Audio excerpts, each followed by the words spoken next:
O grupo que aconselha a campanha de Lula na educação sugere investir no projeto das escolas cívico-militares, uma das bandeiras do atual presidente Jair Bolsonaro.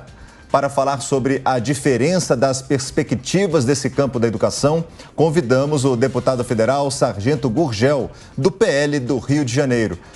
Deputado, muito bem-vindo ao Jornal da Manhã. Eu queria saber da opinião do senhor. Será que é uma prática que precisa ser muito mais estudada? É uma prática que precisa ser adotada nesse momento aqui no país? Bom dia, Maico. Bom dia, Elisângela. Bom dia, doutor Roberto. Bem? É importante a gente frisar também o mecanismo doutrinário da esquerda. Antes de falar do PT querendo escolas cívicas, nós precisamos falar do que pretende a esquerda, né? O PT ele sempre prega a submissão do povo, a escravidão através da ignorância e da pobreza. Então, eles nunca vão investir em educação de qualidade de verdade. Precisa ir muito longe para provar isso não, é só olhar os últimos 16 anos, 14 anos, 15 anos, o que viveu nossa educação, com aprovações automáticas, com média 4, com violência nas escolas. E nós temos hoje, por exemplo, na Ilha do Governador, aliás, ontem, tivemos uma tentativa de homicídio dentro de uma escola que está totalmente pichada por Comando Vermelho, Terceiro Comando, ou seja, uma guerra de facção dentro das escolas. O que tem as escolas hoje, tradicionais nossas, normais? Tráfico de drogas, violência, pichações, etc. Então, assim, na minha opinião, o PT não quer investir em escola cívica. O PT está entendendo o que a sociedade quer, está entendendo que a sociedade clama por uma educação com disciplina, com segurança, com transferência de conteúdo de qualidade, e como não consegue caminhar, eu vejo um PT muito perdido, né? Assim, o presidente falando um monte de baboseira, tentando talvez até imitar o nosso presidente, só que o nosso presidente é inteligente, ele fala coisas coerentes. E o Lula está falando um monte de besteira por aí, tentando lacrar, sei lá o que ele está tentando fazer, e agora essa investida em cima de uma bandeira, né, de um compromisso nosso, já de longa data, de investir nas escolas cívicas para melhorar a qualidade de ensino do nosso país, né, do nosso povo, da nossa sociedade. Eu não enxergo o PT investindo de verdade nisso, não. Enxergo eles fazendo como a Prefeitura do Rio fez, por exemplo. Crivella colocou aqui a escola cívica, e o atual prefeito sabota de todas as formas o nosso projeto aqui na capital do Rio de Janeiro. Deputado, o PT diz ainda que quem quer botar um filho ou uma filha numa escola, que coloque, então, em colégios militares. Ou seja, lá atrás, né, falando aí do meu tempo, o tempo do Michael, o respeito pelo professor era grande, o professor conseguia dominar uma sala de aula e hoje não, como o deputado mesmo disse. Os alunos dominam o professor, inclusive toda a escola. Colocando, né, os militares ali, que eles vão ficar orientando, auxiliando em todo o processo ali educacional, digamos assim. Seria uma forma de dar mais disciplina, de colocar ordem na educação, para que também essas crianças e adolescentes saiam com um estudo melhor? Olha, com certeza. Eu já percorri no Rio de Janeiro mais de 20 municípios fazendo audiência pública nas câmaras de vereadores. E os nossos principais opositores são o pessoal do PT, do PCdoB, do PSOL. Eles são ferrenhos contra o projeto, com a alegação de que há militarização, que escola não é um lugar de disciplina, não é um lugar de doutrina. Ao contrário, escola é lugar de disciplina, sim. É lugar de segurança, é lugar de cumprir regras, é lugar de se estudar. Então, quando você coloca o militar, quando a gente trabalha para a escola cívica, nós estamos fazendo o seguinte: nós estamos dando um pouco de correção à educação para tentar melhorar uma parte da nossa geração. A única coisa que eu concordo é que todas as escolas têm que ser eficientes. Mas quando vai falar em colocar segurança nas escolas, por exemplo, é o PT que vai contra. É o PT que diz que escola não é lugar de polícia. E é assim, escola é lugar de tudo.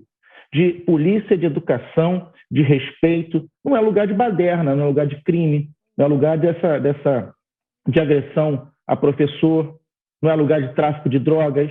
Isso não é lugar, mas parece que o PT e a esquerda querem isso nas escolas, porque eles são contra o projeto. Isso aí é discurso político, porque não conseguem pregar mais suas ideias na sociedade. Então vem com esse discurso, com essa falácia política deles de que vão investir, mas não vão. Vão sabotar para amanhã dizer que não deu certo, para acabar de vez com o projeto. Isso se chegarem lá, que eu acredito que não chega nem a nem perto disso, né? Roberto Mota, a sua pergunta. Deputado, bom dia, é um prazer revê-lo. Eu queria lhe dar os parabéns pelo seu trabalho nessa área. Eu acho que é uma ideia genial, é uma ideia magistral essa das escolas cívico-militares, porque vai entrar num campo em que a esquerda praticamente dominava, né? A gente conhece os resultados da esquerda na educação. As escolas cívico-militares apresentam tudo que a esquerda não gosta, né? Que é ordem, disciplina, produtividade para o aluno realmente aprender, fim do uso da escola como centro de ideologia, né, de treinamento de militantes ideológicos, e aí prepara as crianças para uma vida de atraso, de pobreza, de revolta vazia, né?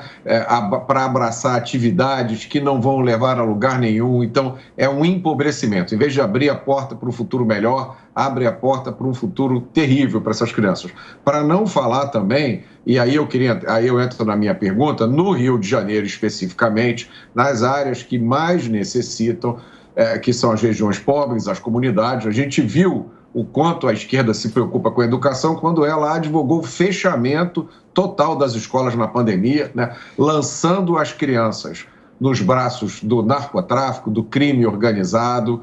E essas áreas são as áreas onde a educação faz mais diferença. A minha pergunta para o senhor é o seguinte: existe um plano, uma previsão de instalação das escolas cívico-militares dentro das comunidades do Rio de Janeiro? Muito pertinente essa pergunta, obrigado pela pergunta. Um dos critérios do MEC é que o local seja de vulnerabilidade social, ou seja, ele não diz que precisa ser um local dominado por crime, mas diz que tem que ser um local de vulnerabilidade social, ou seja, local onde as pessoas têm menos poder aquisitivo. Só que isso depende muito das prefeituras. Esse projeto é um projeto do governo Bolsonaro, né, que é alinhado ao MEC. É importante também aqui a gente dar os parabéns a uma peça fundamental nesse avanço nosso das escolas cívicas, que é o diretor das ESINs, que é o Gilson Passos, que é ele que, na verdade, que direciona, né? Ele que é o diretor de todas as escolas cívicas do Brasil. E tem ajudado muito. Essa nossa iniciativa partiu de uma reunião com ele, inclusive, onde ele relatou para mim o baixo interesse do Rio de Janeiro nas escolas cívicas. A partir daí eu passei aí nos municípios explicando e quebrando esse estigma da esquerda de que a escola seria uma militarização, seria aquele monstro que eles pregam que a gente faz. E a partir disso a gente avançou bastante. Nós temos muitos municípios na fila de espera, né, e bastante a implementar. Então, respondendo a sua pergunta, uma das características, uma das exigências do MEC é que seja em local de vulnerabilidade social. Então a gente consegue colocar em locais de extrema pobreza, porque a ideia é essa, o projeto é tão bonito, tão bom, que ele pede uma escola que tenha baixo desenvolvimento social, uma escola que tenha um baixo resultado. Ou seja, ele não quer pegar a escola boa do município e quer transformar numa escola cívica, ele quer pegar a ruim, ele quer pegar aquela que esteja realmente bagunçada, para que a gente possa trazer para aquele município, primeiro, uma melhora na qualidade de ensino e, segundo, demonstrar que realmente funciona. Então, um dos ataques também que a gente recebe da esquerda a escola cívico-militar é só para rico e só para militar. Ao contrário, as exigências são justamente essa: escolas com baixo desenvolvimento social dos alunos, escola onde está em áreas pobres, em áreas vulneráveis. Então, quer dizer, o projeto é bonito demais. Agora, dentro de comunidade, eu não tenho conhecimento aqui no Rio de Janeiro. Tem próximo, bem próximo nós temos. Agora, dentro eu ainda não tenho conhecimento. Seria muito importante colocar, mas talvez teríamos problema com a entrada e saída dos militares, né? Deputado, o senhor encontra uma certa resistência por parte da oposição, no caso o Partido dos Trabalhadores, mas além dessa oposição, qual que é a grande dificuldade para colocar esse projeto em prática mesmo? E até pegando a pergunta do Mota, até colocando essa prática dentro das escolas, dentro de comunidades. Entra também a questão do tráfico de drogas, a influência do tráfico nas escolas. Seria um pouco mais difícil de colocar esse projeto na área mais carente? O maior inimigo que nós temos é, de fato, a esquerda, tá? Eu vou te dizer, por exemplo, aqui não tem como não falar do prefeito da capital aqui, porque realmente a escola que nós temos aqui, os pais têm sofrido muito com ela. Aí vou te dar um exemplo, eu quero colocar uma na região de Bangu, Padre Miguel Realengo, Campo Grande, mas a prefeitura daqui não quer, a prefeitura da capital do Rio não quer. Então, estou tentando, através do governo do estado, que também tem esse projeto, para a gente colocar. O segundo maior problema é a falta de infraestrutura, aonde eu consigo ajudar. Então, eu ajudo o prefeito reformando a escola, eu ajudo o prefeito dando emenda para comprar o uniforme das crianças. E aí, essa segunda etapa, a gente consegue ir equilibrando, somando esforços ali, como foi o caso agora de Queimados. O prefeito tem uma dificuldade lá de obra, eu acabei de destinar recurso para que ele pudesse fazer obra na escola para poder implementar a escola cívico. Agora, dentro de comunidade, eu ainda não tenho conhecimento. Pode ser que algum desses endereços nossos sejam, de fato, dentro de uma comunidade. Porque são muitos municípios, então depende muito da escola que o município vai propor que seja a escola cívica. Agora, então, mas dentro do entendimento do senhor, o tráfico de drogas poderia também atrapalhar um projeto para essas crianças carentes mesmo dentro das comunidades? Com toda certeza. Os monitores, por exemplo, militares, podem ser policiais militares, bombeiros militares ou das Forças Armadas. Você imagina os policiais, principalmente os policiais, como é que vão entrar dentro dessas comunidades? Os militares das Forças Armadas vão entrar em condição de submissão? Vão entrar olhando, vendo armamento para lá e para cá? Então, existe essa dificuldade logística, né, vamos dizer dessa forma, que o tráfico hoje são narcoterroristas com domínio de território e com um assassinato motivado de policiais. Então, eu acho que seria praticamente impossível se colocar dentro de comunidades dominadas por tráfico. Não por nós, mas pela violência instalada lá e pela ousadia desses narcotraficantes que nós temos, principalmente no Rio de Janeiro. Deputado, a gente sabe que o PT é totalmente avesso às escolas cívico-militares e diz que vão se encerrar caso, o ex-presidente Lula vença as eleições. Mas a gente sabe também que existe uma lista enorme de municípios que querem adotar esse estilo, que querem ali os militares atuando, disciplinando e também combatendo a violência nas escolas. Eu posso citar aqui para vocês, por exemplo, os que estão na lista de espera aqui no Rio de Janeiro, que eu já fiz audiência pública e gostaram. Nós temos Conceição de Macapu, Guapimirim, Paraty, Pinheiral, Cabo Frio com um adendo. A Câmara dos Vereadores quer, ou seja, é unânime entre os vereadores, mas o prefeito lá é PDT e não ajuda em nada na implementação da escola. Você vê como é que a ideologia atrapalha tanto. A Câmara dos Vereadores é unânime, todos concordam, mas o prefeito não deu nenhum sinal até agora de implantar por ser do PDT. Aí temos Itaboraí, Búzios, Teresópolis, há interesse também de Friburgo, e eu vou ajudando nisso, eu vou nos municípios, converso com os prefeitos, converso com a Câmara dos Vereadores, explico o projeto. Já temos que já aceitaram Queimados, Angra, São Pedro tem 2, Arraial do Cabo, Itatiaia, Itaguaí, São Gonçalo, Barra do Piraí, Rio de Janeiro. Essas já estão avançadas porque assim, qual é o problema que a gente tem? O município tem que cumprir algumas regras. Então, às vezes, o município é selecionado, mas não cumpre as regras, então ele acaba saindo do programa e dando a vaga para outro. Aí, se isso acontecer, a gente pode perder a vaga para outro estado. Vamos supor que Minas esteja na fila de espera. Se o município é desclassificado aqui, a gente pode perder essa vaga para outro estado. Então, há essa diferençazinha aqui. Pode ter algum erro de não estar atualizado aqui também, que eu devo me reunir com o Dr. Gilson essa semana ainda, para poder me atualizar de como estão esses dados atualmente. Mas, via de regra, é isso aí. Roberto Mota, mais uma pergunta. Deputado, é muito triste a gente ver um projeto com um potencial tão grande quanto esse ter que se submeter a questões como essa que o senhor mencionou, que é a realidade, todo mundo mora no Rio sabe, que é o domínio territorial pelo narcotráfico, que tem presença hoje em mais de 1.400 comunidades só no município do Rio de Janeiro. E a pergunta que eu queria lhe fazer diz respeito à DPF 635, Muita gente não conhece, muita gente não sabe que em junho de 2020 foi determinada a suspensão das operações policiais nas favelas do Rio de Janeiro, com a desculpa, o motivo muito nobre de não prejudicar o combate à pandemia. Essa suspensão continua valendo até hoje. A Polícia do Rio de Janeiro afirma que foi criado um santuário para criminosos perigosos no Rio de Janeiro. Há pouco tempo atrás, aconteceu uma operação da Polícia Civil para cumprir mandados de prisão no Jacarezinho, repito, né, uma operação autorizada, determinada pela Justiça, e o que se viu foi uma guerra.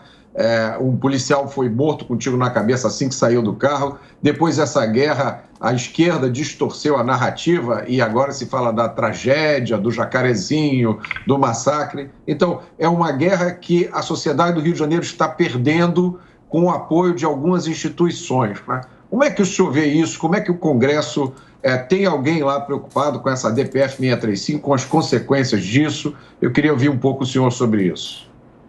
Muito pertinente a sua pergunta. Eu vou só te pedir uma desculpa aqui, só para a questão da educação, né? Se o povo for educado, se o povo for educado, o PT nunca mais chega ao poder. Então, a guerra contra a educação tem que ser muito grande por esse pessoal, né? Porque significa que eles nunca mais terão acesso ao poder com o povo educado. Então, por isso a gente precisa combater demais essa doutrinação nas escolas, essa ideologia perversa com nossos alunos. Respondendo à pergunta do nosso Roberto Mota, nosso querido Roberto Mota, nós criamos uma zona franca do crime, né? Nós não, porque eu não criei isso. Mas essa decisão, essa medida judicial criou uma zona franca do crime, ou seja, ali pode tudo. Ali o vagabundo está à vontade, pode fazer o que quiser ali. Além do crime econômico que permeia, nós criamos verdadeiras sociedades econômicas dentro dessas áreas conflagradas. Ali não se paga tributo, ali se comercializa produtos roubados, uma série de crimes cometidos ali, além do tráfico de drogas, né? Sinalização de TV, de internet, etc. Né? Criou uma economia do crime em cada local desse. Acho que esse viés é muito preocupante, né? Porque nós, de fato, estamos vivendo um terrorismo, a captação de recursos para promover o caos e a violência. No Congresso, a bancada da bala fala com preocupação, impetra algumas ações. Não é difícil perceber o absurdo que é você travar as operações policiais por causa de uma pandemia, como se a operação fosse propagar o vírus. Então, quer dizer, o magistrado que toma uma decisão dessa, será que ele não sabe que de noite tem baile e fica todo mundo nas ruas andando para lá e para cá? Sempre ficou. Que não é uma operação com 20, 30, 40 policiais que vai aumentar ou diminuir o risco da pandemia lá. A gente sabe, é óbvio, isso é óbvio, né? Agora, o Congresso tem reagido, só que são muitos problemas. Nós temos um Poder Judiciário que está se exacerbando muito nas suas funções, está atrapalhando muito o nosso desenvolvimento do país. Não são todos, claro, existem 90% dos magistrados são pessoas do bem, maravilhosas, que querem, como nós, a melhoria do país, mas essa parcela que quer o mal realmente está atrapalhando muito o nosso país. Conversamos com o deputado Sargento Gurgel, do PL do Rio de Janeiro. Deputado, muito obrigado pela participação aqui no Jornal da Manhã. Eu que agradeço mais uma vez a oportunidade. Contem comigo, é sempre uma honra, um prazer. Tá, Roberto, um prazer sempre falar contigo. Você é uma pessoa brilhante, tem uma biografia aí exemplar. E aos nobres repórteres, obrigado pelo serviço que vocês têm prestado ao país. Sem vocês, nós estaremos muito pior. Ainda bem que a Jovem Pan nasceu aí na TV para ajudar a gente a combater toda esse absurdo que a gente vive no nosso país aí. Muito obrigado, pessoal.